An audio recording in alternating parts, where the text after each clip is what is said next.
SportsTissueBox.com. SportsTissueBox.com. Get your SportsTissueBox.com.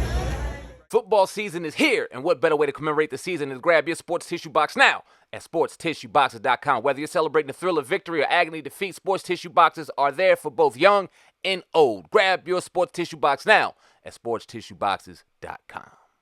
Call them, baby. The Mets are here. Right here for you. Regain your financial freedom by grabbing the book 10 Commandments of Black Economic Power, an Amazon bestseller written by none other than Dr. Boyce Watkins. Grab the book now. Also, heating up summer 2023, B1 the movie, starring Dr. Claude Anderson, Madam President, and Riza Islam. Atlanta, Georgia, get ready. The All-Black National Convention is coming your way October 2023. We had the privilege of attending an All-Black National Convention. It was an absolutely life-changing experience. To get a free Dr. Boyce Watkins Black Business School training on how to make money without working, text the word STOCK to 31996. Alaikum. Rhoda here to remind you that every time you lie to somebody, you're taking away their choice. You're taking away the ability for them to make a decision that's good for themselves. And that's why I always lie to the people of the global minority and men.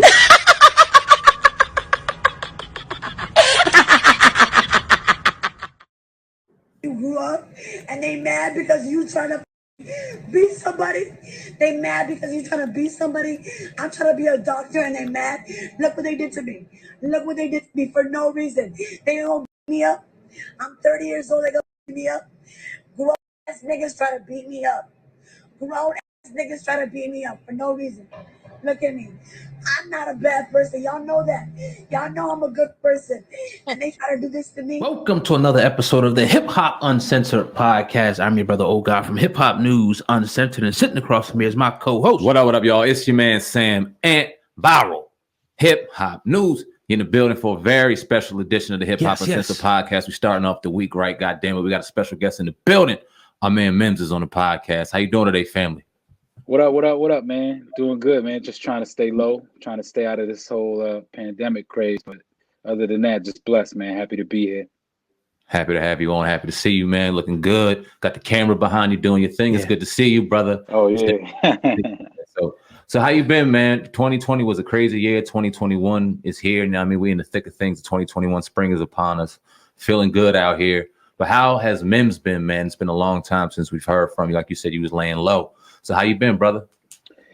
Honestly, man, I've been good. You know, last year was a roller coaster year in general, but I actually welcomed in the birth of my first child, you know, my son. So I think for me, while everybody kind of went through, you know, the ups and downs, man, I kind of have something to sit back and celebrate on. So I don't look at it the same way. For me, I'm just having, obviously, if you guys are fathers, but having a child just changed my whole perspective on life. So, you know, I'm in a good space right now.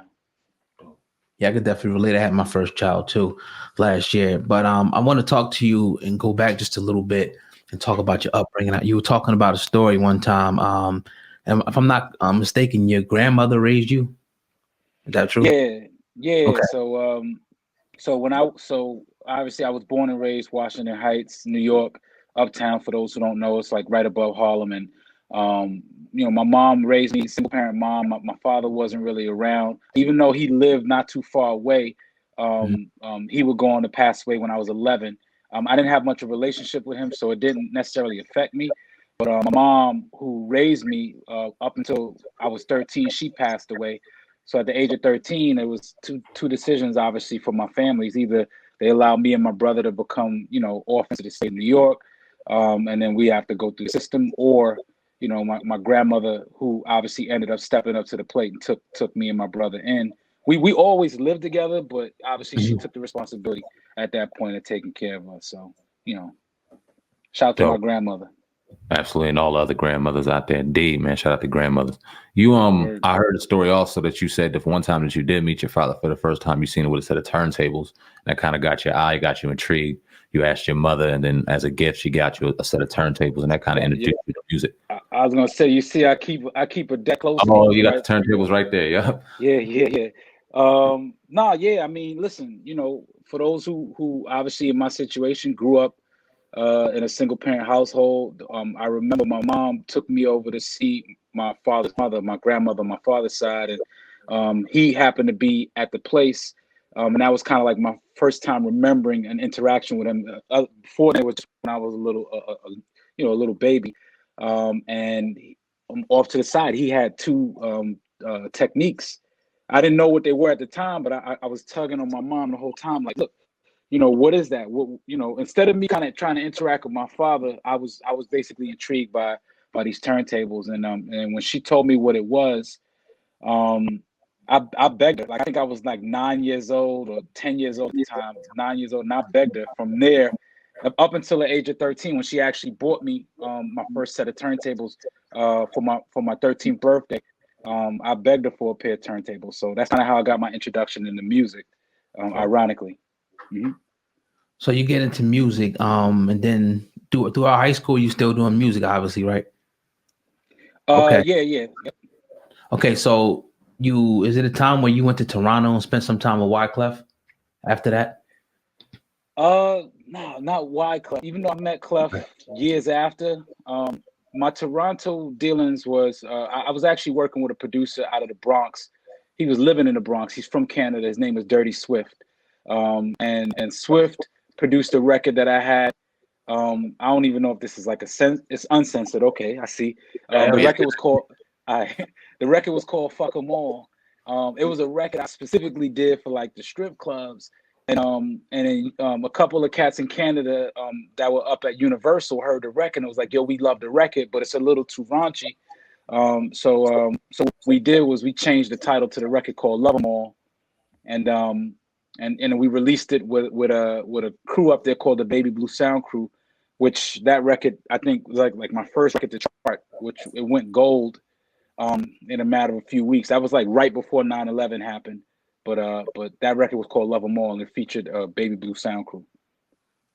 So that's about 2001, 2002, 2003. We started seeing a very interesting transition in hip hop to where that New York boom bap that we used to grow up and love and we still love today was kind of transitioning out, and a new Southern sound, more of a dance, more of a feel good sound was coming in. And it was interesting, around the time that you began to pop in the States, it was around that time where New York rappers weren't as popular or weren't as popular or wasn't as like the pick of the litter as they used to be. So talk about that, coming into the game as a New York rapper right during the time when the South seemingly took over hip hop. Yeah, I mean, listen, like every other artist, I had a starving artist period where so my introduction to music was obviously, I'll go 92, 93, 94. So it started off with, the Nas, the Illmatic, into Reasonable Doubt, into It Was Written. So like when you grow up in New York and you're listening to this type of, obviously, like you say, the boom bap music, then to me, the transition really came like 98, 99, because that's when you started to get introduced to the Master P's and the Cash Moneys and things of that nature. And that sound started to kind of make its way up into New York.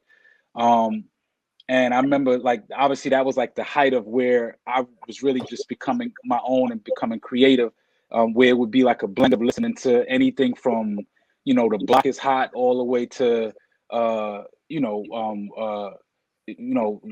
22 twos on a one of the deep cuts on J album. So I think like the music started transitioning around 99. And for me, being from New York, really, I kind of wanted to kind of introduce myself into that boom bap era. And I found myself making records that, as great as they were, New York was just an oversaturated market. And, eventually I would just get frustrated. And I remember, and I'll probably segue into like one of the biggest records I ever put out, called This Is Why I'm Hot. I remember getting so frustrated. I was living in Jamaica, Queens at the time, and I was sitting there, I had my own little personal studio. And my manager came in, he flung to me this beat CD with a bunch of Southern tracks on it. And I'm like, yo, I just finished doing like a record, definitely more like thought provoking. And then he throws this beat CD at me. I'm like, yo, this is really what's winning right now. And then I started freestyling. And the first thing that came to my mind was, this is why I'm hot.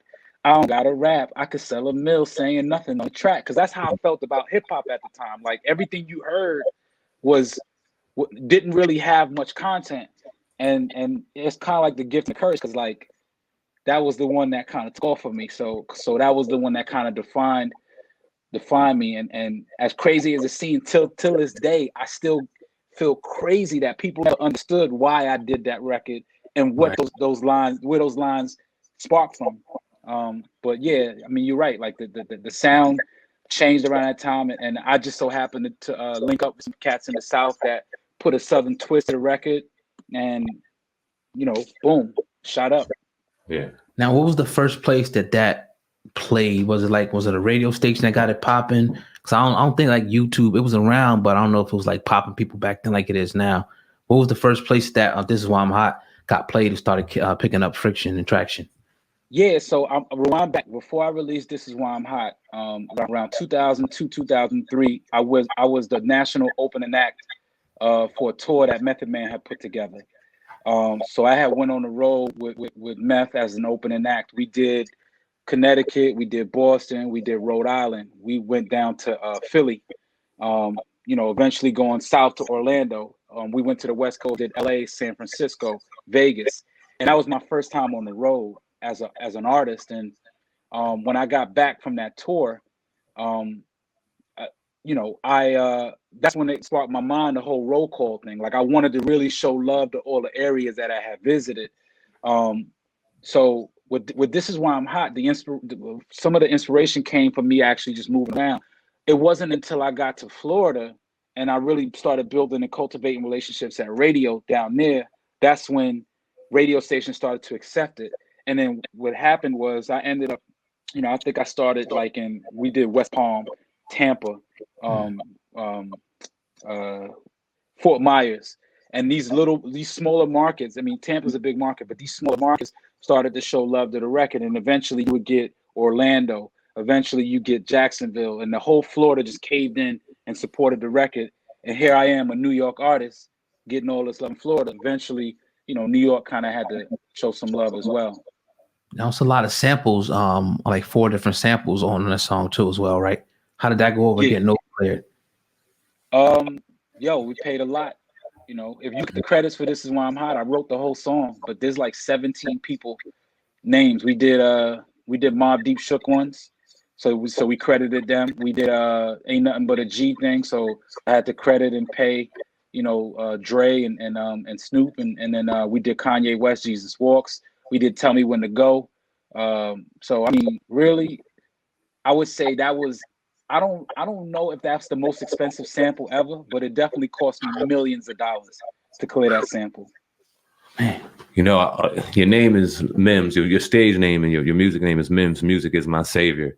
Mm-hmm. But I was always curious to know what the industry, how you felt about the industry itself, the music industry. Still to this day, I hate this shit. I hate the music industry. I think that when you talk about the culture and you talk about the business of music, black musicians have been getting robbed forever. Not only from a financial standpoint, but we've been getting robbed from a culture standpoint. And I think if you listen to even most of the pop records nowadays, you notice that they have strong influence on reggae and R&B music, but somehow I'm be real. Somehow white artists go double, triple, quadruple platinum when the same style of an artist in the black music world, barely could even survive and get spin. So I mean, from an industry standpoint, I kind of feel like, and I've always felt like, some people, there's not enough people taking responsibility for trying to preserve the culture and make sure that the culture side of the music business goes rightfully to the people who've helped cultivate it and build it. So I hate it. I hate this shit, man. I every day that I work among people and I got some really great counterparts at record labels, I always challenge them. I'm that guy that challenges them, asking what they're really building and what they're doing and how they're giving back to the actual culture. Right. Now you were also telling a story. This Is Why I'm Hot is real hot. And you heard that you guys had moved, some units and it was millions of dollars made.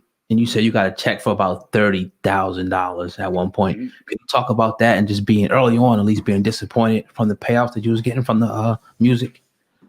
Yeah, man, it's simple. I mean, listen, I always say this story. So the first check, yeah, was around 30 grand. That doesn't mean that I didn't make money. It just meant that my first check disappointed me after all the hard work I put in. I mean, I've done well for myself in life, but I was expecting to make, I had a true partnership. I never signed as a recording artist. I never had a royalty based deal.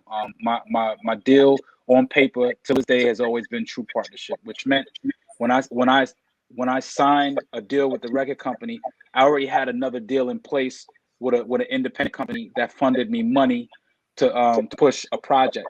So when the record label came along, they couldn't change the parameters of my deal. They could only do was obviously give me the same exact deal points and then extend the length of it and also pay me for the work that I've done so far. So the first advance was like 850. So they cut me a check for 850 grand. And I used that check to pay the people who produced the first album. And then fast forward when This Is Why I'm Hot, started to top the charts, we were bringing in at least $250,000 a week, or more with the record. The record itself, that the project itself, grossed about $16 million, well before 2008 came around. But my first check was like I said, 30 grand. So we can go into a whole story as to why Black artists get robbed, but essentially it's the oldest trick in the book when you think about it, right? So if you're a record label, you don't pay the artists what they deserve, and the reason why is because they got to take, if you don't pay them and they don't have enough money to sue you, then there'll be no way for them to get their money back. So a lot of times record labels get away with underpaying because they know that when you go through litigation, that's another beast.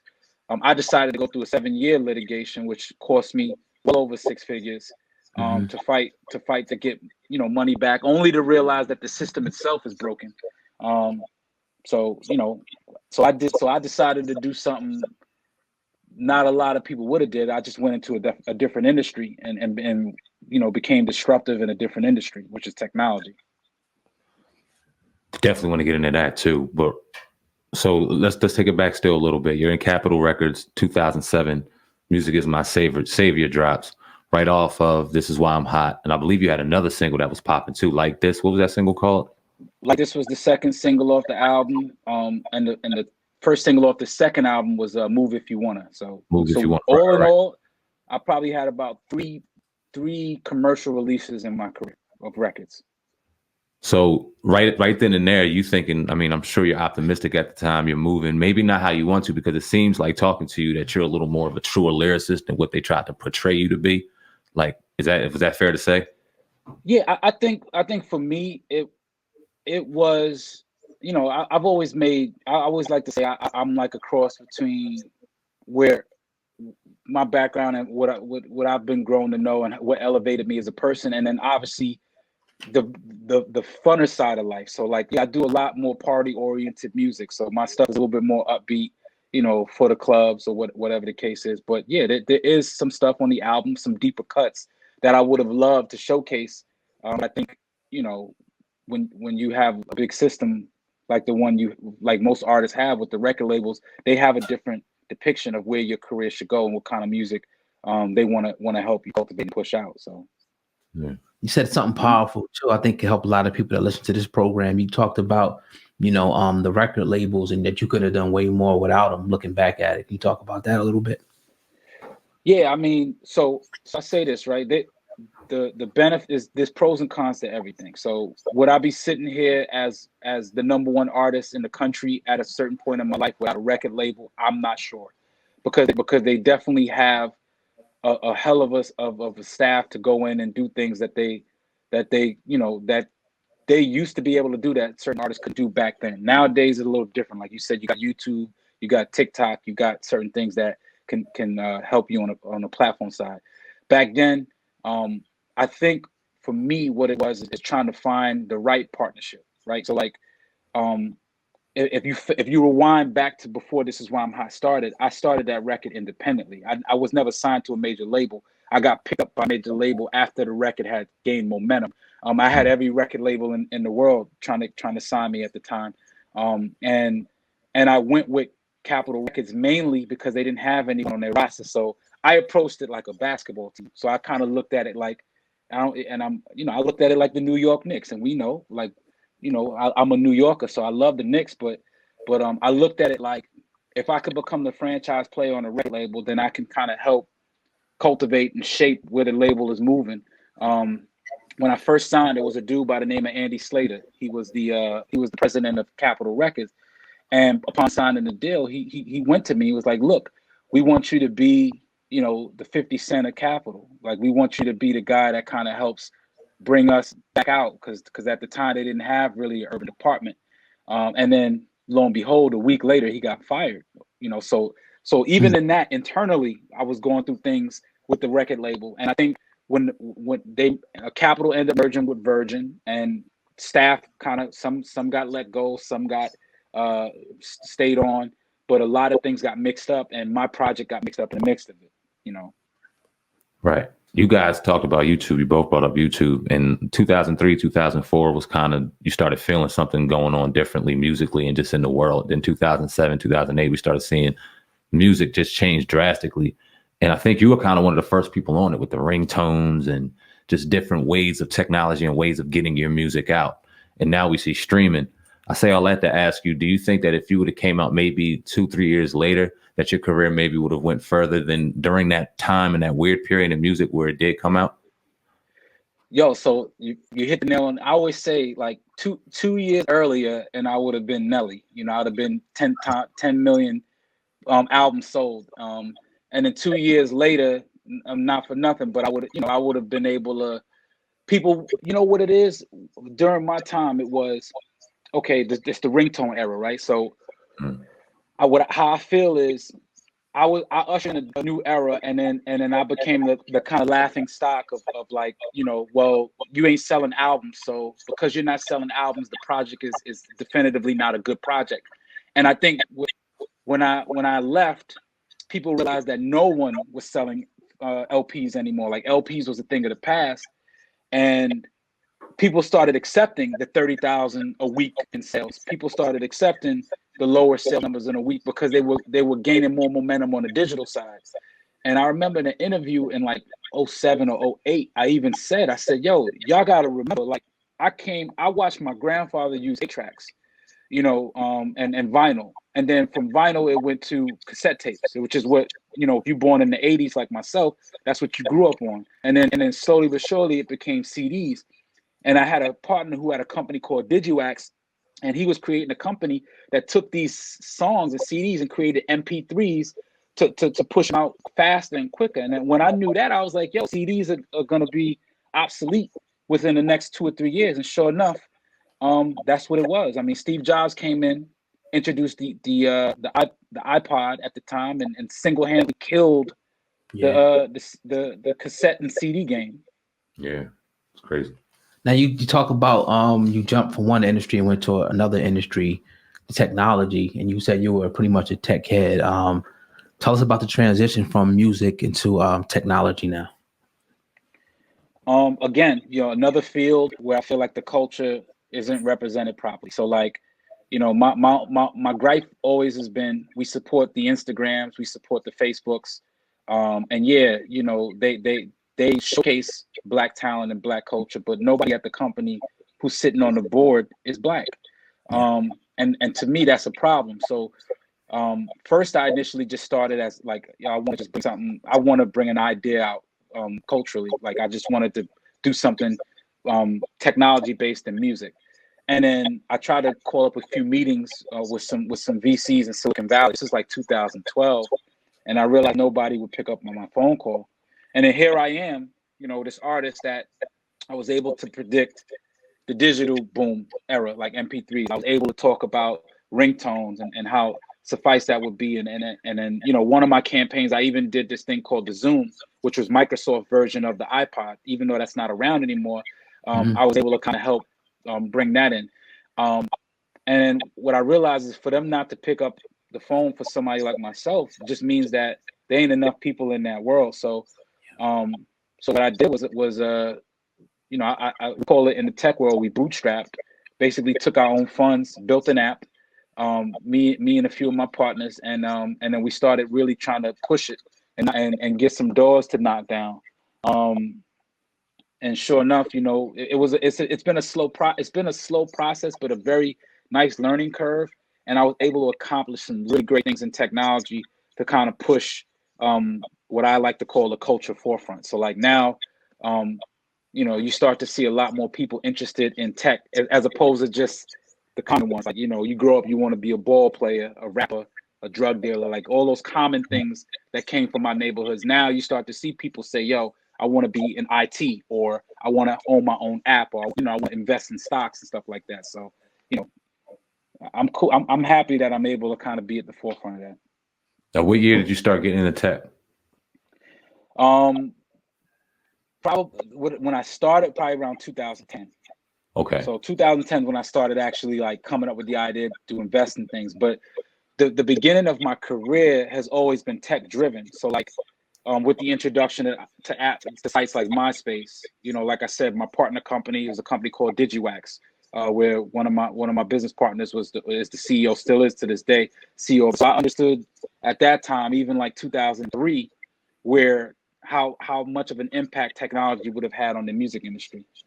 So my love for technology for my whole life, but me jumping in it probably around 2010. So Now, to the layperson listening, how will someone, you know, get, you know, involved with investing in technology? Like, can you like break that down from A to Z, what that means for people to understand? Yeah, definitely, man. There's I always say there's a few different angles with technology, right? So it's either you're going to be a creator, so you're the person with the idea who actually, you know, comes up with all these cool ideas to be innovative. You could either be I would say the coder, or someone who actually creates and takes a code and turns that idea into real life, or you can come in on the investment side. So if you notice, like a lot of cats like the Jay-Z's, the Nas's, you know, there's a lot of cats like Chameleonaire. A lot of them are really dope because they got in early on companies that were cultivating, and they invested in them and made a shit ton of money. I did things a little differently. What I did was I created my own company, created my own idea, bootstrapped it, spent my own money on it, and then went out and obviously got people to invest in it after I showed them that I was interested in investing. So there's a few different angles, but and you know, like I said, when you talk about how innovative the Black culture has been toward everything, and how dope we have been in representing and building technology like the Instagrams and all these other sites, I feel like it's just a matter of time before we get our just desserts and have somebody sit atop one of these big billion-dollar companies. Off music real quick. What do you, or just off topic real quick, as a Black man, how you feeling out here in 2021, just as a whole? We see a lot that's going on. We've seen George Floyd. We've seen a number of other people, Breonna Taylor, just to name of absolute few of names. But it seems like those two names have been put to the forefront amidst COVID-19 and everything like that. But this isn't something that it's new to us. This is something that we've known our entire lives. So how are you feeling out here as a Black man when it comes to entertainment, as it comes to Hollywood? Do you feel like we're getting our just due, or do you feel like it's still more of a use and abuse, just evolutionized kind of way for us in Hollywood and things? I would say the latter. So I think it's the use and abuse depending on how you view it. Because look, I mean, they got a 400-year head start. You know, I mean, when we talk about it is at this point in time more of a mental thing. So what I always like to say is, you know, and I guess it's a really sensitive topic for a lot of people. But I feel like until we have our own, you know, until we own our own communities, until we have our own everything, then and only then will we ever feel like we're fulfilling what we're here to be. And I think when I say this, and I say this wholeheartedly, you know, I personally don't want nobody's handouts. Like, I don't want no handouts. I want recognition for what I've been able to accomplish, and I want someone to take that torch and carry it and keep carrying it on. And what I mean by that is you know, back to, and I'm not to bring it away from technology. I'm not to bring it back to technology, but like there's so many things that we as a people have helped build, whether it be music, entertainment, technology. But how many people? I mean, other than like the Tyler Perrys and you know, I commend him for what he's done, and the Jay-Z's, I commend him for what he's done. I think we just need more of that, man. We just need more of that as it pertains to the, you know, George Floyd and the unfortunate incidences with Breonna Taylor. I don't foresee any of that ending until we get our own neighborhoods that we police ourselves, until we have people that step up from a responsibility standpoint to say, hey, you know, I think that's where it starts, the neighborhoods, man. Like that's really, really where it starts is the kind of community you build, the people in the neighborhoods. I remember, you know, we used to, my family's from Jamaica, so my grandmother would always tell me this one story, and she would say, she would leave school, and she used to, you know, she said she used to walk barefoot, Jamaica, from school back home. But if she got home too early, she'd get beat by the kids, and if she got home with the kids and they went home late, she'd get beat by the parents. So it was a lose-lose. And I say all that to say is meaning, you know, during her time and her era, she was raised by community. And I feel like nowadays, we've lost a lot of that. And like I said, we could probably speak on this for hours, but so I won't dive too deep into it. I feel like in order for us to kind of gain the respect we want, we gotta own our own stuff, man. We gotta own our own shit. We don't own car companies. We don't own, you know, shout to Kanye. I love his sneakers, but that's Adidas. You know, that's not, you know, that ain't, there's no ownership in nothing. Nobody could really traditionally say that they own anything outright without somebody sitting atop them. Very few. Right. With that being said, I have to ask you about Jay-Z. It caught a lot of headlines a couple of weeks ago about him selling off Tidal and then selling off his liquor company. How do you feel about, you know, those two instances? I feel like Jay-Z's done enough for the culture that I feel like I can't even question him. I wouldn't even dare, because I mean, who am I? You know, this is a man that's employed you know, hundreds of people and is also led by an example. Maybe certain things that some people feel aren't correct or correct in his world, that's probably for that man to decide. However, I'll take the positive things that he's done. The fact that he's actually taken money, putting it into a company and was able to flip it, to me is an amazing thing. And it just opens the door for more entrepreneurs. You know, would I make the same decisions? Like if I had a company that was worth a certain amount, I don't know. I don't know what that dollar factor is, but you know, I think if he takes the money and then puts it into something else that builds up culture and Black culture, which he's very much so well capable of doing, and then I'm cool with everything that he's doing right now, personally. Do you think? Yeah. Do you think that the new revolution is going to be just an economic revolution? Because it seems like, you know, that's what all empowerment now seems like it's coming from, is, you know, people getting companies and businesses, which is great. But do you think that's the only way, or could it be another way that, you know, we just start to begin to get, you know, the power that we deserve in the country? Ooh, that's a good question, and that's very debatable. I always say money is power. So I mean, listen, that's a great start, right? I don't know if that's the solvent of all the problems. I mean, Steve Jobs died of cancer as a billionaire, I'm assuming. I mean, there's a lot of people out there that'll assume that they could take money to grace. So I wouldn't necessarily say it's always about economic, but I do think it's a great conversation starter, and it definitely helps to even the playing field. You know, one of the industries that I'm in now is actually blockchain and cryptocurrency, blockchain technology, and what they continuously say about cryptocurrency is it's and I guess I'm not even going to paraphrase, because I don't know how they say it exactly, but they basically say that's the way Black people will end up excelling in cryptocurrency. That's like the Black let me say the right way, but I want to say like that's like the the black way of excelling. If we can all get into it, it evens the playing field more or less. There's no bias in cryptocurrency right now, as long as you get into it and you understand what's going on. And that's not investment advice for anyone out there, but it just, like I said, it evens the playing field. That's what it was created for. So if enough of us could get involved in blockchain and crypto, then that may be something that actually helps push things forward as well. Dope. Definitely appreciate that perspective, man. Get back to music real quick. What's your thoughts on the current state of hip hop, not just musically, but the culture of hip hop with the young kids? We see social media definitely taking heed or definitely taking charge when it comes to how they kind of distribute and get out here and give themselves attention. What's your thoughts on all that? I guess I'm torn a little bit. So here's the thing, right? So, anytime we create, new wealth, as I'd like to call it, I'm happy for it. I'll clap and applaud. I think that, and I see this, there's definitely some smarter brothers out there that take their money and do wise things with it.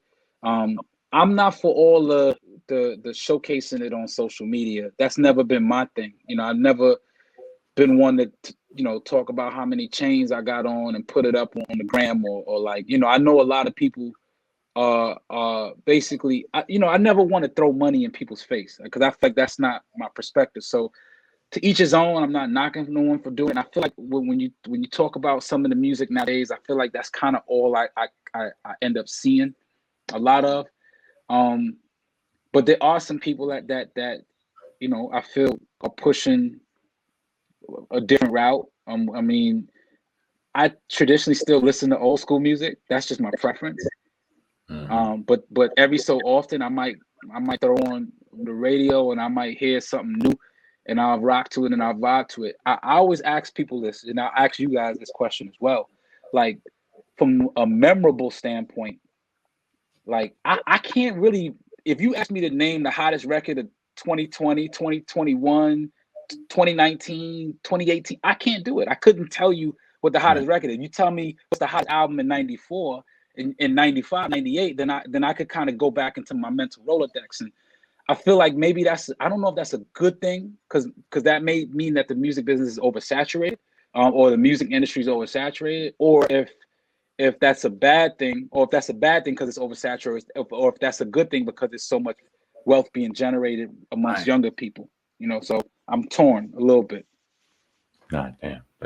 What do you feel about the Grammys? A lot of people, Lil Wayne came out and said, fuck the Grammys, but you got other artists that say, the Grammys is not rigged, this, that, and the third. We should take on the Grammys and, they're alleged. All that shit is rigged, man. Black people. Go ahead. All that shit is rigged. Listen, every award show you see, in my opinion, is rigged. I mean, we see enough of it, and I'm not even like, I'm not trying to be like there's no conspiracy theories behind it. I've sat at those award shows, and it's not because I've never taken home an award, because once again, you got to measure how you got your measurement of success is based on you individually, not necessarily what someone gives you as a trophy. It's great. Don't get me wrong. Like if people want to celebrate winning a Grammy, I'm all for it. If that's what you put in your mind, say, yo, I'm gonna go out here and get this Grammy, and that's what it is. But I know some people with Grammys that's still sleeping on the couch. You know what I'm saying? I know people that get these awards and they can't pay their light bill, but they glorify the award. And here's the other problem, right? We see it with the Grammys, with the Emmys, with the Oscars, is that we've been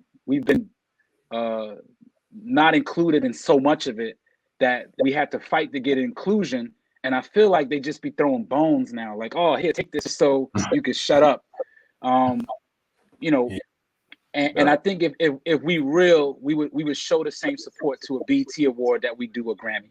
If we're real, it would mean more to us to get acceptance from people who are actually building. And I'm hoping, and I say this like with the executives at BET. I think Deborah Lee is still there. I'm not sure, but the fact that these companies were created by Black people, I would assume that these awards should be more highly favored than the Grammys. And it's not to knock. I know some people who sit on the Grammy board and they vote, but it's to sit here and think that it's not a biased award. I'll be bullshitting myself. All of that stuff is fake, in my opinion. You bring up fake, and I'm sure at the time, at the height of your career, you had many of friends, people along, everything's good. How many of those friends do you still have now, and how fake is the industry in your opinion? It's like this, man. It's like a size of a Cheerio. I mean, it started off, like a hula hoop. Now it's like the size of a Cheerio. But I mean, listen. One thing I always say, listen, man. I don't like I understand people who seize the opportunity. And this may sound redundant, but I can't stand the opportunist. Which is someone who basically just comes in when things are hot, like, oh, I want to get down, but they didn't put the legwork in. And what I realized in life is that yes, when you got a lot of money and you make a lot of moves, of course you're gonna attract what I call the wolves, and they come out. And then when the smoke clears and you start to really see what your circle is like. So now I keep my circle extremely small. So yes, I mean, and I'm sure I look at certain artists and I'm like, man, I see the entourage. I never had this issue because when I toured, I was usually with family. So like my brother was my DJ on the road most of the times. You know, I had some good friends that would come out with me. So as far as the people I've kept around me all the time, they were always able to look, yo, watch out for homeboy. I don't really like, and you know, if you got a good friend, they always tell you like, nah, watch out for so and so and so. I don't like how they move, and you know, and you know, me, I'm even hesitate. Like as soon as somebody say that in my circle, okay, cool, Right. it's over. Yeah. Now, so are you totally done with music, or are you still kind of like dabbling in it?